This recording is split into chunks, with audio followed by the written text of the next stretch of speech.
ఈ చిన్న పిల్లలకు నేను ఎంత కష్టపడి ఒక చిన్న హౌస్ లాగా సెట్ చేస్తే వీళ్ళమ్మ నైట్ ఏం చేసింది, వీటిని లోపల పెట్టి వీళ్ళమ్మని బయట పెట్టేసింది అనమాట.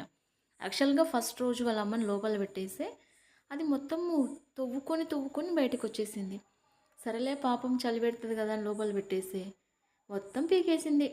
ఈ బుట్టిది చూడండి ఎట్ట చూచిందో, వీడియో తీర్చుంటే దగ్గర దగ్గరకు వచ్చింది. ఇందాకే వాళ్ళ అమ్మ వచ్చింది, పాలు తాగుతున్నారు.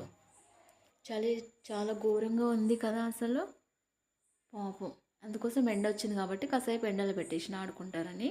ఎట్లా ఆడుకుంటారు చూడండి, పిలుస్తుంటే ఒకరికొకరు రావట్లే అసలు, అమ్మ దగ్గరికి వెళ్ళిపోతున్నారు.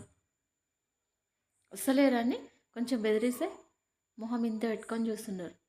చిట్టి చిట్టి కళ్ళు, చిట్టి చిట్టి మూతి, పాపం ఇట్లా బతుకుతారో ఏమో. మనకు తోచినంత మనం చెయ్యాలి. తాగండి, ఇంకా మళ్ళీ మీ అమ్మ పోతుంది. పాలు తాగి బజ్జుకోండి, బయట వండుకోండి, ఎండ కొడుతూ లోపలుకోండి, సరేనా?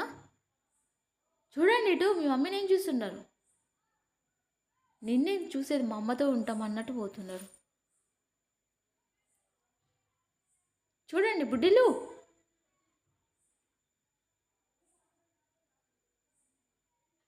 అసలు వీళ్ళ అమ్మకు హెల్త్ సరిగా లేదు. ఈ పుట్టే బేబీస్ కూడా చాలా వీక్గా, చాలా డల్గా ఉంటాయి అసలు. ఒక చిట్టి తప్ప అందరూ చనిపోయారు. ఫోర్త్ టైం వాళ్ళ అమ్మ బేబీస్ని పెట్టడము.